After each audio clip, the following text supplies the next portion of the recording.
João capítulo 11, 8, versículos 1 a 11. Hoje é Natal e coincidiu de ser num domingo, muito bom, porque estamos celebrando aqui duplamente, né? Todos os domingos estamos aqui e hoje ainda mais por ser o dia de Natal. No Natal a gente sempre comemora com muita festa, muitas coisas boas e presentes. É o nosso costume, né, dar presentes, mas às vezes a gente não tem muito dinheiro, né? Então a gente só dá uma lembrancinha. A gente leva lá uma coisa bem simples e fala, tá aqui, é uma, não repara, né? É uma lembrancinha.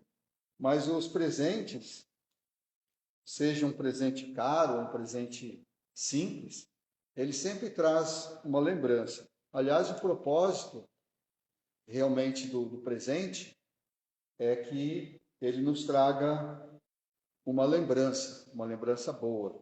Eu lembro que quando eu era bem criança, devia ter uns 4 ou 5 anos, o meu avô materno, o avô Romão, né? Quando ele morreu, eu era muito criança ainda, mas eu lembro algumas coisas dele. E um dia ele me deu uma garrinha de papel, era de metal, né? Tinha uma mola bem forte e era no formato de uma mão. Então eu lembro que era um metal preto, né? E ele falou para mim: esse aqui, eu tinha uns 5 anos, eu acho. Ele falou: esse aqui é para quando você tiver um escritório e você vai então usar esse aqui, né? Para guardar os papéis, né? Para prender os papéis. E eu nunca me esqueci disso, já faz mais de 50 anos, né, que isso aconteceu. Era um presente tão simples. Meu avô, ele era guarda-livros, naquele tempo o contador se chamava guarda-livros. E ele, eu até pensei, né, eu raciocinei, falei, puxa, mas como ele sabe que eu vou ter um escritório, né, um dia? E eu guardei, eu devo ter guardado até hoje, eu não sei onde está, né, mas eu sei que está guardado. E então é uma coisa que a gente sempre se lembra. E na história que nós vamos ler hoje, é uma história muito emocionante, muito famosa na Bíblia, a história da mulher que quase foi apedrejada e escapou do apedrejamento. Ela recebeu um grande presente nesse dia, foi sua própria vida. E com certeza ela nunca se esqueceu desse presente. Não sabemos o nome dessa mulher, alguns acham, a tradição diz que pode ter sido a Maria Madalena, mas a gente não sabe, não sabemos nem o nome dela, mas com certeza ela começou a seguir Jesus e ela nunca se esqueceu desse presente. Então vamos ler Romanos não, desculpa, João capítulo 8, versículos 1 a 11. Vamos ficar de pé e vamos à leitura da palavra. Jesus, entretanto, foi para o Monte das Oliveiras. De madrugada, voltou novamente para o templo e todo o povo ia ter com ele. E assentado, os ensinava.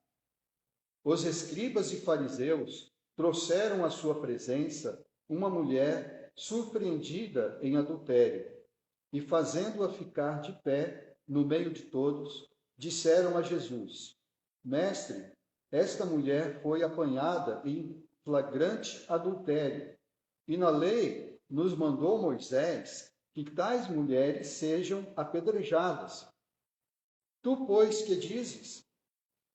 Isto diziam eles para tentá-lo, para terem de que o acusar. Mas Jesus, inclinando-se, escrevia na terra com o dedo.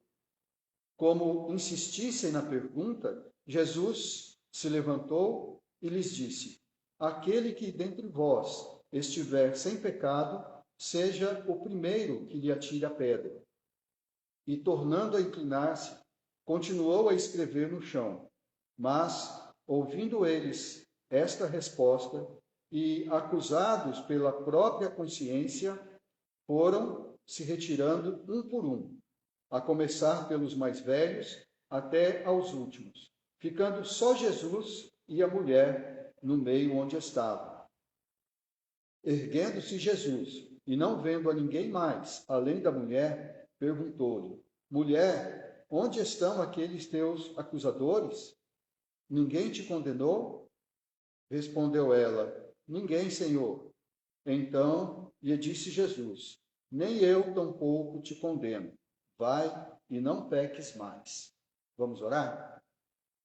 Obrigado, nosso Deus, porque tu nos deste o Senhor Jesus como um presente, porque o Senhor Jesus veio ao mundo, nasceu como criança, como um bebê, como qualquer ser humano, embora tenha sido gerado pelo Espírito Santo, mas nasceu de mulher, nasceu segundo a lei, com todas as limitações de ser humano, e ele nos mostrou a tua graça, a tua misericórdia. O Senhor Jesus nos trouxe a salvação. Obrigado, Senhor, porque hoje, no dia de Natal, nós nos lembramos disto, que o Senhor enviou o teu Filho para nos salvar. Obrigado pelo Senhor Jesus, obrigado porque ele vai voltar, porque ele morreu na cruz por nós, mas ressuscitou. Obrigado, Senhor, por esta leitura da tua palavra, por esta história e por tudo que a tua palavra nos traz. Que ao meditarmos agora na tua palavra, o Senhor esteja abençoando, que o teu Espírito esteja falando em nossos corações. Te agradecemos em nome do Senhor Jesus. Amém. Podeis assentar. Jesus é um presente de Deus para nós. É isso que nós comemoramos no Natal, a vinda do Senhor Jesus. E especialmente para esta mulher, eu vou dizer pobre mulher, porque ela estava prestes a ser apedrejada. E então, muito mais para ela, né? Se não foi um presente para qualquer um, para ela, com certeza, foi um presente tanto. E um grande livramento que Deus lhe deu. E nesta história, que é tão emocionante, tão inesquecível, nós podemos notar que esse presente que ela recebeu, que é a própria vida, pode ter trazido para ela algumas lembranças que ela nunca mais se esqueceu. A primeira lembrança é que todos temos o dever de cumprir a lei. Então, esta é uma lembrança que certamente deve ter passado no seu coração, pela forma como aconteceram as coisas. Nos versículos 1 até o 6, diz que Jesus, então, tinha voltado para o templo, que ele estava todos os dias lá, ensinando, provavelmente durante aquela festa ali. Essa passagem da Bíblia, deixa eu falar uma coisa, ela é um pouco questionada se ela de fato estava no texto original ou não. Por isso você pode ver, se você tem a versão que eu tenho, a Bíblia na versão Almeida Revista e Atualizada, você pode notar que essa passagem está entre colchetes. Ou seja, na verdade, essa passagem começaria no último capítulo, no último versículo do capítulo 7, que é o 53. Você pode notar ali, se você tiver a Bíblia Revista e Atualizada, que ali abre-se um colchete, e ele só termina no versículo 11. Fecha-se ali um colchete. Quando você encontra isso na Bíblia Almeida, Revista e Atualizada, é porque existe aí alguma dúvida se realmente esse texto estava nos originais. Por quê? Porque quando eles foram juntar a Bíblia, traduzir e formar a Bíblia, montar como nós a temos hoje, eles se basearam nos manuscritos antigos. Então, existe uma tradição, os manuscritos que foram passando pelos pais da igreja e chegaram até nós. Mas, num determinado tempo, quando a arqueologia foi mais intensificada, então começaram-se a olhar aqueles textos que foram achados depois, aqueles textos mais antigos, e eles notaram que em alguns manuscritos melhores e mais antigos, esse trecho da Bíblia não estava ali. E em outros trechos ele estava, mas só que não estava no livro de João, estava no livro de Lucas.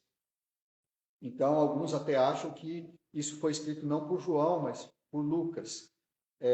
Então, é só por isso que tem esses colchetes aí, e a gente não sabe realmente como isso aconteceu, se foi realmente nesse contexto, mas é muito claro ali a mensagem, a ideia, o ensino, que é realmente o ensino de acordo com a palavra de Deus. Então, dito isto, né, nós, vendo esse contexto, nós sabemos, então, isolando essa história aí, nós sabemos que Jesus estava no templo, ensinando, e aí os escribas e fariseus trouxeram, provavelmente arrastando pelos braços, empurrando, né, aquela mulher, e disse, olha, essa mulher, ela foi apanhada em adultério, foi apanhada em flagrante, e ela está aqui. E eles fizeram isso porque eles queriam uma resposta de Jesus. Se Jesus respondesse que não, que ela não deveria ser apedrejada, eles poderiam acusá-lo de estar contra a lei religiosa deles, porque Moisés tinha dito que se isso acontecesse, a pena era morte por apedrejamento. E se ele dissesse, não, está certo, vamos cumprir a lei, ela deve ser apedrejada, eles poderiam acusá-lo de acordo com a lei romana, porque os judeus eles não podiam executar alguém, eles não podiam condenar alguém à morte e executar. Por isso que eles precisavam, quando eles queriam que Jesus fosse crucificado, eles levaram-no até Pilatos. E Pilatos disse, toma aí, julga vocês mesmos. Pilatos não queria matar Jesus. Julga vocês mesmos. Eles falaram, não, nós não podemos, porque segundo a lei dos romanos, nós não podemos condenar ninguém à morte, é só o governo que pode fazer isso. Então, eles colocaram Jesus num checkmate, né? Ou, se fosse comparar com o jogo de xadrez, estava ali um cheque, né? Eles falaram, agora nós pegamos ele. Tudo que ele responder, qualquer coisa que ele responder, não vai dar certo. Mas Jesus, ele respondeu de acordo com a sabedoria do Espírito. Ele sabia o que responder. Na verdade, ele não respondeu nada. Ele simplesmente ignorou. Ele voltou a se abaixar e continuou escrevendo ali no chão, né? Se fosse hoje em dia, né, ele ia ter lá um smartphone, né? Ele ia pegar lá e começar a escrever no smartphone ali, né? Mas naquele tempo não tinha, então ele escrevia na terra ali. E algumas pessoas falam, né, que será que ele estava escrevendo na terra? Eu acho que era qualquer coisa lá, só distraído ali, né? Mas alguns falam que ele estava escrevendo os pecados, né, de cada um ali, né, daqueles que estavam ali. Mas o fato é que Jesus ignorou. Esta resposta de Jesus, de certa forma, era como se ele estivesse dizendo, era um silêncio, mas que dizia muito, né? Esse silêncio, ele ignorando aquela pergunta e se abaixando e escrevendo na terra, era como se ele estivesse dizendo, tudo bem, né? Vocês querem apedrejá-la? Então vão adiante. Isso está escrito na lei? Vão adiante. É como se ele estivesse dizendo, eu não me importo com isso. Isso não é comigo, né? Se está escrito na lei, se ela foi apanhada em flagrante adultério, vão em frente. E ele continuou. Agora fico pensando naquela mulher, né? A situação em que ela estava, ela naquela situação aterrorizante, ali prestes a ser apedrejada, porque ela foi apanhada num delito muito grave e talvez esperando, não sei se ela já conhecia Jesus ou não, esperando que ele fosse defendê-la, e Jesus simplesmente ignora. Então imagina o que deve ter se passado no coração dela. Então essa lembrança, com certeza, deve ter ficado, que é a lembrança que todos nós devemos cumprir a lei. O que ela fez era um pecado gravíssimo. Isso não podia ser amenizado. Realmente, era a pena que ela devia receber segundo a lei. E ela sabia da lei. E mesmo assim ela pecou. Nós vemos na Bíblia, no contexto da Bíblia, que Jesus, ele veio e ele cumpriu toda a lei. Ele veio para cumprir a lei. Então, Jesus, ele sempre cumpriu a lei. E ele nunca disse que nós estávamos isentos de cumprir a lei. Então, nós precisamos cumprir a lei de Deus. Nós podemos ver, por exemplo, em Gálatas 4:4, diz assim: vindo, porém, à plenitude do tempo, Deus enviou o seu Filho, nascido de mulher, nascido sob a lei. Então, Jesus nasceu sob a lei. Em Lucas 2, 21 a 24, o pastor Ismael leu esse texto outro dia aqui, diz que completando os 8 dias para ser circuncidado, o menino Jesus, eles o levaram para circuncidar, e nessa ocasião eles deram-lhe o nome de Jesus, que era o nome que o anjo tinha dito que era para chamá-lo. Então ele foi circuncidado ao 8º dia, segundo a lei, e foi consagrado ali. E eles ofereceram o sacrifício segundo a lei, é isso que diz o texto: um par de rolas ou 2 pombinhos, que eles podiam oferecer, ou ofereciam um cordeiro, ou podiam, se fossem pobres, não podiam oferecer um cordeiro, estava na lei, isso está lá em Levítico, que podia ser um par de rolas ou 2 pombinhos. E Jesus, então, sempre ensinou que nós devíamos cumprir a lei. Quando ele foi batizado, lá em Mateus capítulo 3, de 13 a 15, no batismo de Jesus, João Batista não queria batizar Jesus. Então ele já era adulto, já tinha 30 anos de idade aproximadamente, e João estava batizando todos os pecadores, todos aqueles que se arrependiam, que ouviu porque a pregação de João Batista era: arrependei-vos porque está próximo o reino de Deus. Todos os que ouviam essa pregação e se arrependiam, ele os batizava no Rio Jordão. E Jesus foi ali para ser batizado. Só que Jesus não tinha pecado. E João Batista sabia disso. Então João Batista não queria batizar Jesus. Ele disse: não, eu é que devo ser batizado por ti, e não eu batizar o Senhor. Mas Jesus disse aqui nesse trecho, em Mateus 3, de 13 a 15, ele disse: deixa por enquanto, porque assim nos convém cumprir toda a justiça. Então foi assim que Jesus convenceu João Batista de batizá-lo. E no Sermão da Montanha, em Mateus capítulo 5, 17 e 18, Jesus fala: não penseis que vim revogar a lei ou os profetas. Não vim para revogar, vim para cumprir. Porque em verdade vos digo que até que o céu e a terra passem, nenhum i ou um tio jamais passará da lei, até que tudo se cumpra. Então, o céu ainda não passou. A terra ainda não passou. Então, a lei ainda existe. Não passará nenhum i ou um tio. Dizem que eram as menores letrinhas do alfabeto hebraico, né? Que é um pinguinho, né? Só um pinguinho ali. Nós, então, não estamos isentos de cumprir a lei. Tiago, por exemplo, ele diz, no capítulo 2, versículos 8 a 10, se vós, contudo, observais a lei régia, segundo a Escritura, Amarás o teu próximo como a ti mesmo, fazeis bem. Se todavia fazeis acepção de pessoas, cometeis pecado, sendo arguidos pela lei como transgressores. Pois qualquer que guarda toda a lei, mas tropeça em um só ponto, se torna culpado de todos. Então, se você guardar toda a lei, mas você tropeçar em um pequeno ponto, você já é considerado transgressor da lei. Tem que cumprir toda a lei.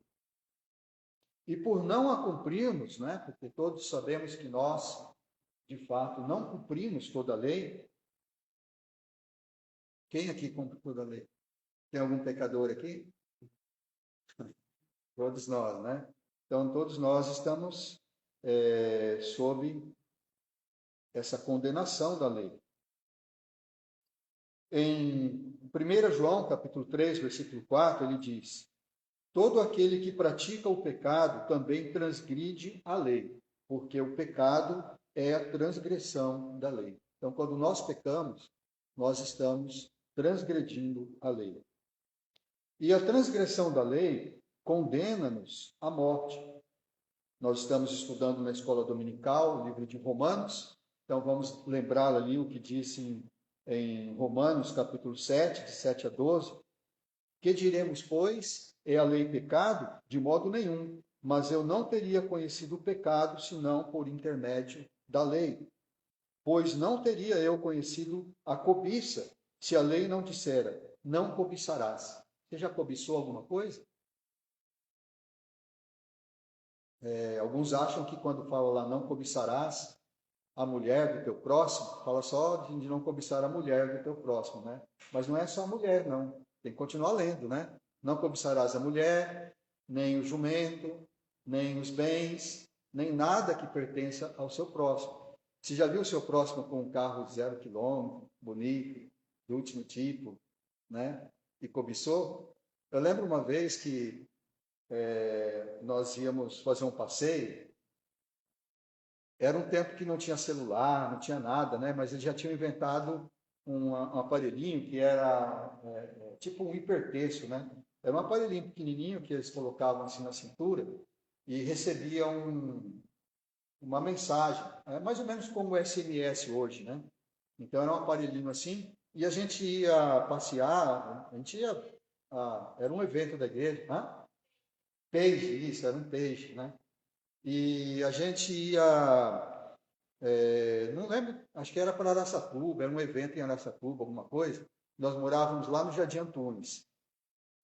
E aí foi o cara da van, né, pegar, como nós morávamos os mais longe, éramos nós, né? Ele foi primeiro lá para nos pegar. E a van dele era bonita, né? Tudo, a gente ficou lá olhando a van, né? Babando ali, né? E aí a gente viu que ele tinha um pager, né? Nossa, né? Tem um pager e tal. Aí eu não lembro quem que falou, tinha um pastor lá, não lembro se era o pastor Giba ou era o pastor Aldi, né? Mas algum pastor que estava ali, né? Ele falou assim: olha, vocês estão cobiçando aí. Vocês estão cobiçando aí a van, né? O peixe, né? Do rapaz aí, né? A gente não pode cobiçar, nós somos crentes, né? Então, a cobiça, né? É pecado.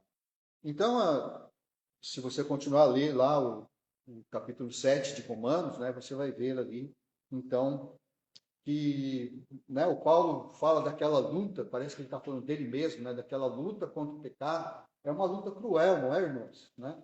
Até mesmo a gente comer demais é pecado, não é? A gula é pecado, né?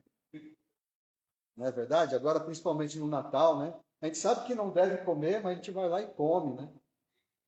É pecado, né? E a gente peca, né, né? O pecado de Adão e Eva foi comer ia falar uma maçã, mas não era, com certeza não era maçã, né? Era uma fruta qualquer, né? Vamos dizer uma fruta qualquer, né? Não sei que fruta que era, mas o pecado foi isso, né? Comer uma fruta que Deus disse não coma desta fruta. E aí que toda a humanidade caiu em pecado. Então, todos temos o dever de cumprir a lei, né?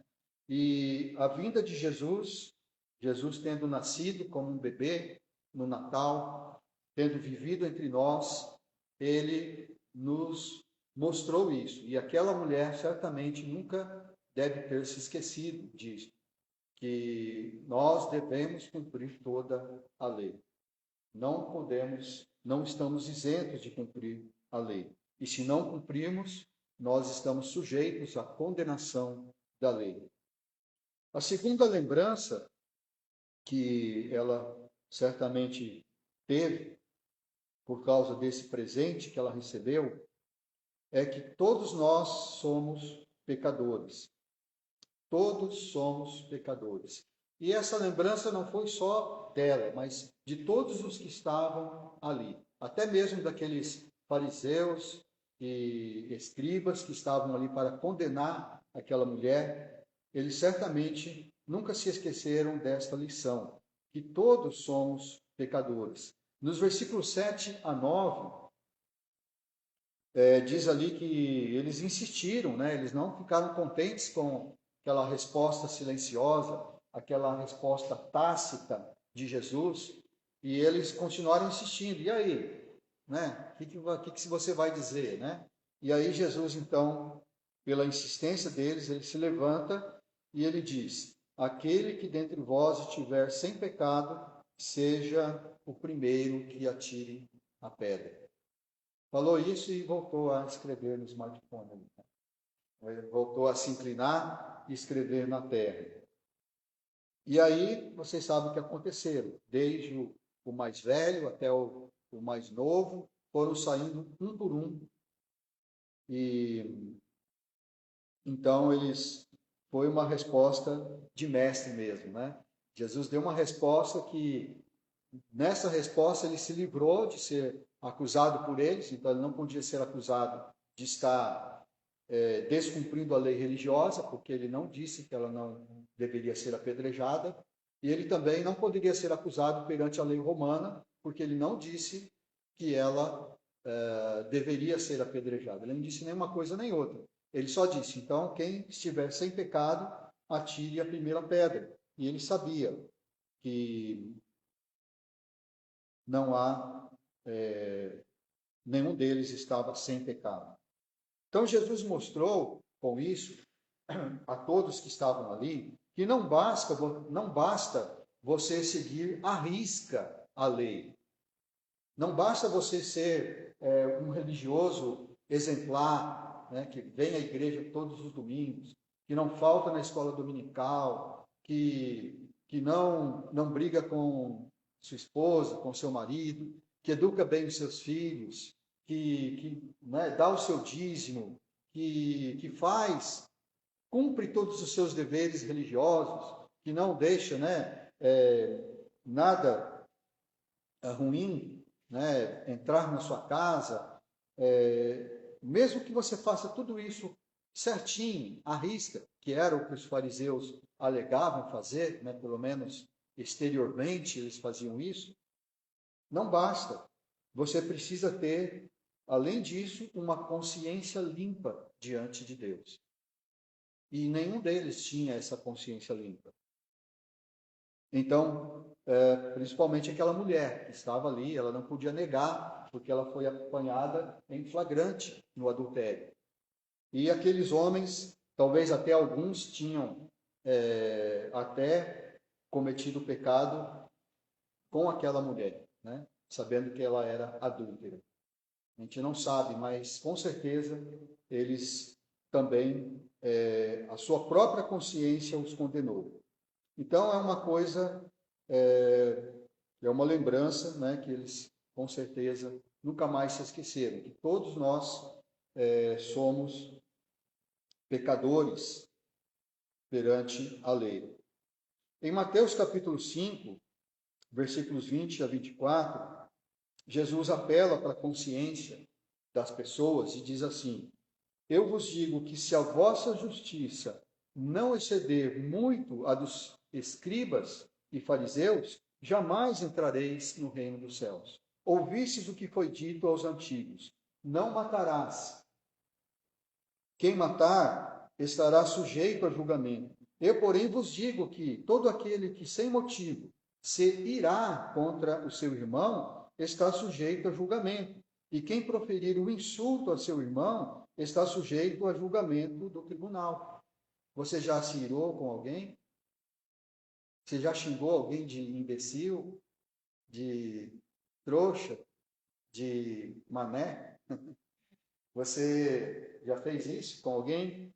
Então, você está sujeito. Então, olha só como Jesus ele mostra, né, que a nossa consciência precisa estar limpa diante de Deus. E quando a gente vai olhar para o nosso passado, até um passado recente, até o presente mesmo, a gente vai ver que nós também não estamos com a consciência limpa. Se nós estivéssemos ali com as pedras na mão para atirar naquela mulher e Jesus falasse isso, com certeza nós também largaríamos a nossa pedra ali e sairíamos. Então, isso é inesquecível e Jesus nos mostrou isso. Por exemplo, em Lucas, capítulo 6, versículos 41 a 46, Jesus fala: Por que vês tu o argueiro que está no olho de teu irmão, ou o cisco no olho do seu irmão, porém não reparas na trave que está no teu próprio? Como poderás dizer a teu irmão: Deixa, irmão, que eu tire o argueiro do teu olho, não vendo tu mesmo a trave que está no teu? Hipócrita, tira primeiro a trave do teu olho, e então verás claramente, e assim por diante. Então Jesus apela para a consciência. Quem não está andando de acordo com a lei de Deus, ele tem o que nós costumamos chamar de consciência pesada, né? Quando a gente está distraído com alguma coisa, né? E alguém chega por trás de nós e de repente fala alguma coisa, a gente dá aquele sobressalto, né? A gente se assusta. A gente costuma dizer, você está com a consciência pesada, né? Porque quando a gente está com a consciência pesada, não, qualquer coisa nos assusta. João 16,8 diz assim, falando do Espírito Santo: Quando ele vier, convencerá o mundo do pecado, da justiça e do juízo. E o Espírito Santo já veio. E ele tem convencido as pessoas do pecado, da justiça e do juízo. Quando Paulo estava falando com aquele homem, aquele governador que o mantinha preso, embora o tratasse com humanidade, ele permitia que as pessoas fossem visitar Paulo, servissem Paulo ali. Era, se não me engano, Félix, o governador Félix, que ficou custodiando Paulo ali durante uns 2 anos, antes dele ir para Roma. Ele sempre chamava Paulo para conversar. E um dia ele levou a esposa dele, porque a esposa dele era judia. E ele, então, se interessava pelas coisas, né, da religião. E Paulo começou a falar, e quando Paulo começou a falar da justiça, do juízo, ele ficou atemorizado. E ele interrompeu Paulo e falou: tá bom, por enquanto tá bom. Outro dia a gente conversa mais sobre isso, né? Diz que ele ficou atemorizado ali. O próprio Herodes, né, quando prendeu João Batista, ele prendeu João Batista porque João Batista confrontava ele, né, do seu pecado. Ele dizia: olha, você não pode possuir a esposa do seu irmão, porque ele tomou a esposa do irmão dele, né? E que era a Herodias. E, então você não pode possuir a esposa do seu irmão. E o Herodes então mandou prendê-lo por causa disso. E só que ele respeitava João. E quando a filha da Herodias fez aquele pedido, né, que ela dançou na frente de todos ali e agradou a todos naquela festa, e ele disse, ele prometeu dar a ela o que ela pedisse. A mãe dela falou: não, pede a cabeça do João Batista. E ela foi lá e pediu. Ele ficou com o coração muito pesado, porque ele não queria matar o João Batista. Só que ele acabou fazendo porque ele tinha prometido diante de todos. Então, ele tinha consciência, sim, do seu pecado. O Espírito Santo nos convence. Mas, infelizmente, muitas pessoas têm a sua consciência cauterizada, cicatrizada. Eles tornam a sua consciência insensível. Porque a dor da consciência é tão grande que eles sempre arranjam alguma coisa para tentar se distrair do seu pecado. E a consciência das pessoas que agem dessa forma acabam sendo cauterizadas, como diz lá em 1 Timóteo 4:2. 1 Timóteo 4:2. Pela hipocrisia dos que falam mentiras e que têm cauterizada a própria consciência. A gente vê algumas pessoas mentindo e a gente vê assim, parece que a pessoa acredita naquela mentira. Ela sabe que está mentindo, mas ela acredita, ela se esforça tanto que ela acredita naquela mentira. Tem a consciência cauterizada. Então, a vinda de Jesus, que é o presente de Deus, ela fez aquela mulher se lembrar, com certeza nós também, sempre nos lembraremos disso, que nós somos pecadores, tanto quanto qualquer pessoa que nós, porventura, viemos a julgar. Se nós viemos a olhar para uma pessoa e, puxa, como essa pessoa é pecadora, como ela tem a consciência cauterizada, temos que nos lembrar disso. Nós somos pecadores tanto quanto estas pessoas. E a nossa pedra, nós teríamos que deixá-la e sair de cena. Uma terceira lembrança que essa mulher, com certeza, teve para a vida inteira, que nós também podemos ter, é que Deus nos deu, por meio de Jesus, a graça e a misericórdia. Jesus, quando veio, ele nos trouxe a graça e a misericórdia de Deus. Nos versículos 10 e 11, a gente vê que Jesus, enquanto eles estavam indo, eles estavam com a cabeça abaixada, escrevendo ali no chão, e quando ele levanta a cabeça, ele não vê mais ninguém, a não ser a mulher ali no meio e ele ali. E é interessante que a mulher então tinha a oportunidade de fugir, né? Então, agora eu posso fugir, mas ela ficou ali parada porque ela achou aquilo incrível, né? O que Jesus fez, como Jesus resolveu o problema. Ela que estava aterrorizada, que, né, algum dia você já sentiu assim perto da morte, né, com o risco de morrer, né? Talvez já teve alguma doença muito séria, né, alguma coisa, ou quase aconteceu um acidente com você, né? Eu lembro um dia que eu estava andando de bicicleta e eu atravessei na frente de um ônibus, né? Aquele dia eu vi o ônibus me pegando, né? Falei, quem sabe é hoje que eu vou morrer, né? Porque o ônibus estava passando, eu achei que dava tempo, né? E fui, mas o ônibus, em vez de brecar, ele acelerou mais, né? E eu passei assim, raspando, né? Tantas coisas já aconteceram, né? Tantos acidentes que a gente vê assim, puxa. E aquela mulher estava naquela situação, ela estava ali, prestes a morrer. E então, ela se viu sozinha ali com Jesus, e aí Jesus perguntou para ela: onde que estão os teus acusadores? Ninguém te condenou? E ela deve ter dito bem baixinho, né? Ninguém, Senhor. E aí Jesus disse para ela: nem eu tampouco te condeno. Vai e não peques mais. Com certeza ela nunca se esqueceu disso. A graça e a misericórdia. Ela estava consciente do seu pecado. Ela estava consciente da consequência do seu pecado. Ela estava ali prestes a ser executada segundo a lei, por apedrejamento.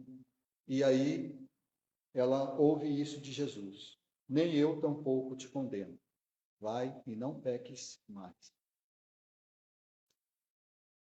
Não sei dizer se ela não pecou mais. Eu acho que ela pecou. Mas ela nunca se esqueceu da graça e da misericórdia de Deus que veio com Jesus. Jesus era o único que podia apedrejá-la, porque ele não tinha pecado. Se Jesus quisesse apedrejá-la, ele podia. Mas ele disse: eu também não vou te condenar. Vai e não peques mais. Deus mostrou, então, assim, a sua graça e a sua misericórdia. Deus mostrou isso muitas vezes na palavra de Deus. A gente pode notar alguns casos notáveis, pode ver alguns casos notáveis aqui. Por exemplo, um caso real de adultério aqui em Oséias, capítulo 3, versículo 1. Oséias era um profeta lá no Antigo Testamento. Um pouco antes de Jeremias, ou quase no mesmo tempo que Jeremias. E a Bíblia narra, né, uma história interessante sobre esse profeta, né? Oséias 3, 1 diz assim: disse-me o Senhor, é Oséias falando o que Deus disse para ele. Disse-me o Senhor, vai outra vez, ama uma mulher amada de seu amigo e adúltera, como o Senhor ama os filhos de Israel, embora eles olhem para outros deuses e amem bolos de passas. Então Deus estava usando a vida daquele profeta como um exemplo do que Deus estava fazendo com Israel, com o povo. Oséias, logo no começo do livro, ele já fala, né, que ele se casou com uma prostituta. Ele foi lá e comprou aquela mulher, né, como prostituta, ela estava sendo vendida como escrava. Ele foi lá e pagou o preço dela e a tomou como esposa, sabendo que ela era uma prostituta. E aqui, depois disso, no versículo 3 aqui de Oséias, diz uma coisa mais grave ainda, que ela era, mesmo depois, provavelmente, não sabemos toda a história, mas mesmo provavelmente depois de já ser casada com ele, de ter sido perdoada do seu pecado de prostituição e ter conseguido um lar, né, um marido que a honrasse, a respeitasse e teve filhos com ele, mesmo assim, depois ela ainda adulterou. E ainda fez isso com um amigo dele. Né? Adulterou com um amigo. É isso que diz aqui.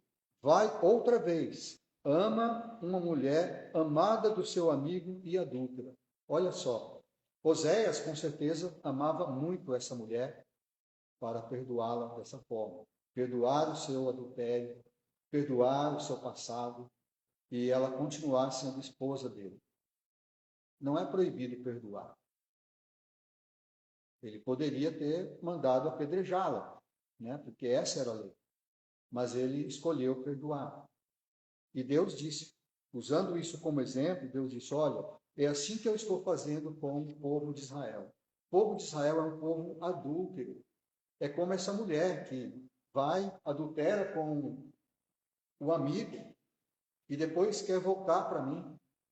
Então eu deveria apedrejá-la, ou apedrejar esse povo, eu deveria destruir esse povo, mas não, eu escolhi perdoar. É esse que Deus, as pessoas às vezes falam que o Deus do Antigo Testamento é diferente do Deus do Novo Testamento. Não, é o mesmo Deus. A misericórdia se mostra ali também no Antigo Testamento. Então, tem outros casos notáveis também. Por exemplo, o adultério da Batseba com Davi. Segundo Samuel, capítulo 11, versículos 3 e 4, Davi então tinha visto aquela mulher se banhando, né? Achou muito bonita aquela mulher, porque ele tinha uma vista privilegiada no seu palácio, ele poderia olhar, e as pessoas que serviam o rei, entre eles o Urias, que era um dos soldados mais honrados do seu exército, era um valente do seu exército, então eles tinham acesso ali ao palácio, né, a sua família. Então Urias estava na guerra e a esposa de Urias estava ali. Ela tinha livre acesso ao palácio, como as outras pessoas ali próximas do rei. Então Davi, que naquele momento deveria estar na guerra, mas ele resolveu ficar, eu vou tirar uma folga, afinal eu mereço. Eu sou o rei, eu mereço tempo de folga. Deixa o pessoal ir para a guerra, eu vou ficar. E aí então aconteceu isso, que ele bateu os olhos na Batseba, ele achou ela muito bonita, ficou tentado e chamou-a, né, e adulterou com ela. A Batseba poderia ter gritado, poderia ter rejeitado, mas ela com certeza consentiu nisso, um adultério, seguido depois de um assassinato, né? Porque Davi mandou matar o marido dela, né? Mandou o Joabe colocá-lo na linha de frente para que ele morresse, para que ninguém desconfiasse que o filho que ela teve depois, né? Porque ela ficou grávida, que era do Davi e não dele. Mas olha só,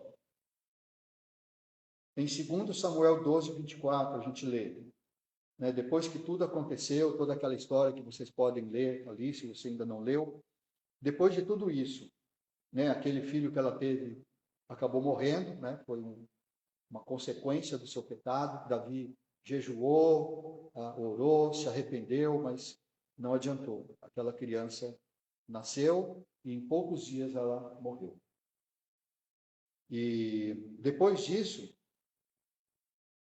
então aqui, de tudo isso, em 2 Samuel 12, 24. Então Davi veio a Batseba, consolou-a e se deitou com ela. Teve ela um filho, a quem Davi deu o nome de Salomão. E o Senhor o amou. Olha só, aquela mulher adúltera, Davi, adúltero e assassino. Mesmo assim, Deus escolheu Batseba para ser a mãe de Salomão, que seria o próximo rei de Israel. Olha só a graça e a misericórdia de Deus, como ela é completa. Ela pega pecadores, grandes pecadores, que cometeram terríveis pecados, e ele os restaura. É claro que não retira as consequências do seu pecado, né? Aquelas consequências que vêm, mas Deus restaura. Ainda tem a história da Raabe, em Josué, capítulo 6, versículo 25. A Raabe era uma prostituta que morava lá em Jericó, né, quando Josué e o seu exército foram para lá. Então vocês conhecem a história, devem conhecer, né, que a Raabe recebeu os espias, protegeu-os, não deixou que os soldados os pegassem, por isso ela foi poupada. Então eles deram instrução para ela, ó, deixa esse cordão aqui escarlata, né, um vermelho bem cor de sangue, deixa esse sinal aqui na sua janela, para que quando nós viermos destruir a cidade, nós vamos ver esse sinal e todos os que estiverem dentro da sua casa, né, que você vai colocar esse sinal aqui, vão ser poupados. Então, chama todo mundo aí, sua família, seu pai, sua mãe, seus parentes, todos ali, fiquem ali dentro, não saiam dali. Se vocês saírem, ou se vocês não deixarem o sinal, nós não seremos obrigados a poupar você. Então, ela foi poupada. E olha só o que diz quando Mateus fala da genealogia de Jesus, em Mateus capítulo 1, versículo 5. Salmão gerou de Raabe a Boaz, e este de Ruth gerou a Obed, e Obed a Jessé. E Jessé, vocês sabem que foi o pai de Davi. Olha só, a Raabe, a prostituta, ela foi poupada e ainda se casou com o Salmão e teve um filho chamado Boaz, né? O Boaz vocês conhecem, né? Ele que se casou com a Ruth. Então ela foi a mãe de Boaz. E olha só que honra, né? Nós somos todos adúlteros. Nós somos como Raabe, nós somos como Davi, como Batseba. Em Mateus 12, 39, Jesus fala: uma geração má e adúltera pede um sinal, mas nenhum sinal lhe será dado, senão o do profeta Jonas. Você quer um sinal de Jesus? Você quer que Jesus apareça para você e diga: olha, meu filho, né? Eu perdoo os seus pecados. Isso não vai acontecer. Jesus já deu o sinal. O sinal do profeta Jonas. E qual é o sinal do profeta Jonas? Que ele ficou 3 dias e 3 noites no ventre do grande peixe e depois ele foi poupado, né? Deus mandou, ele voltou à vida. Então era como se ele tivesse morrido, porque ele Ele diz ali, enquanto ele estava no ventre do grande peixe, ele ora e ele diz, olha, estou nas profundezas do abismo. Mas aí Deus, então, ele fala assim, não, eu vou cumprir os meus votos a Deus. E Deus, então, manda o peixe vomitá-lo na praia e ele, então, recupera a sua vida. E aí ele vai fazer. Então, esse é o sinal do profeta Jonas, que Jesus fala. Inclusive, Jesus explica que assim como Jonas ficou 3 dias e 3 noites no ventre do grande peixe, assim também o Filho do Homem ficará 3 dias e 3 noites no ventre da terra.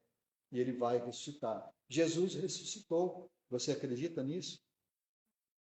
Quando na Páscoa, nós cumprimentamos uns aos outros dizendo, ele vive. E aí os outros respondem, amém, aleluia, ele vive. Nós cremos nisso. E esse é o único sinal.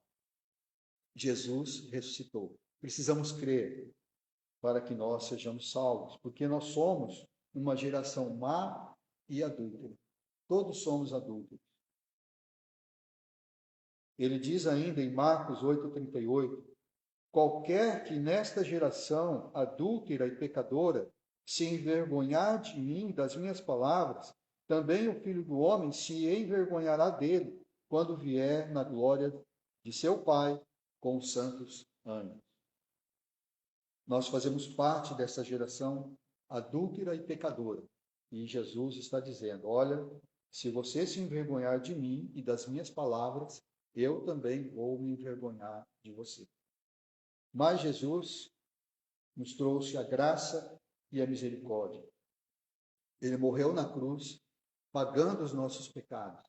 Então, é como Deus falando ali para Oséias, que ia perdoar Israel, assim como ele perdoou a esposa dele, adúltera, que Deus assim também nos perdoa.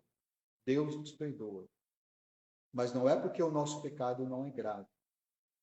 Nosso pecado não é menos grave do que daquela mulher que estava diante de Jesus, prestes a ser apedrejada.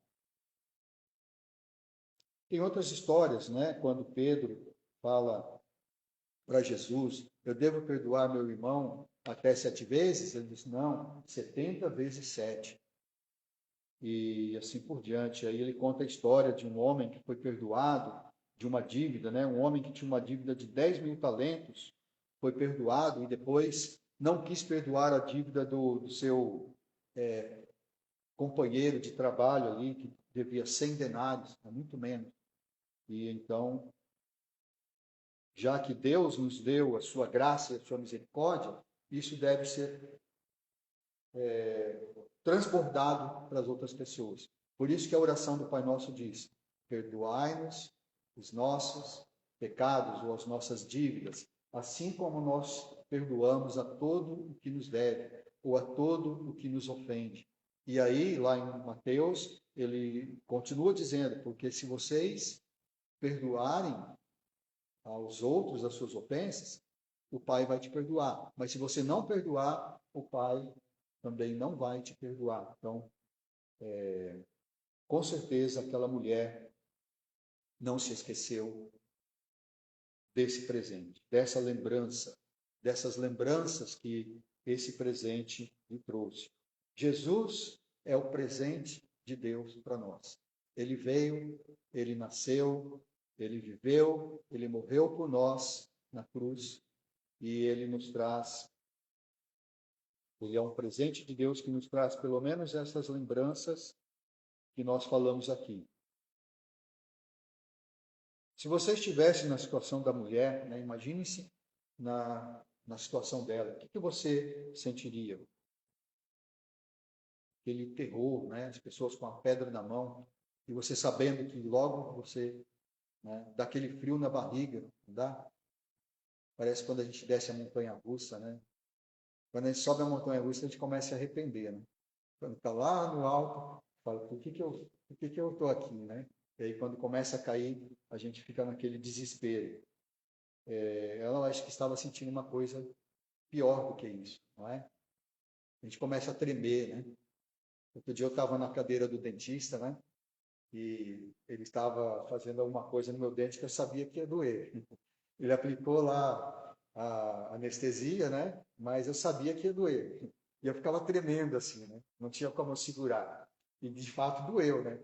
Mesmo com anestesia, né? A gente escutava aquela furadeira, né? Tchim, aquela furadeira, né? No nosso dente aqui, e não tinha como me segurar. Eu acho que eu estaria tremendo, assim, ou mais, né? Se eu tivesse na situação daquela mulher. Mas olha só, nós estamos diante de uma ameaça pior do que isso. Porque você morrer, você sabe que vai morrer, né? Você levar uma pedrada na cabeça, na hora você desmaia, e as outras pedradas você não vai nem sentir mais, né? Que já morreu. Mas nós sofremos uma ameaça pior, que é a ameaça de sermos lançados no inferno. Jesus falou: não tema aquele que te mata, mata o seu corpo, depois ele não pode fazer mais nada. Você deve temer aquele que, depois de matar, ele ainda tem poder para lançar no inferno. E nós estamos a todo tempo sob essa ameaça de sermos lançados no inferno por causa do nosso pecado. Então, que neste Natal nós possamos comemorar o grande presente que Deus nos deu, o seu próprio Filho, e que nós possamos nos lembrar sempre do que esse presente, né, nos trouxe, né, para a gente se lembrar, né, que nós temos o dever de cumprir a lei. Nós somos todos pecadores diante de Deus. Todos somos transgressores. E só em Jesus nós podemos encontrar graça e misericórdia. Amém? Obrigado, irmãos.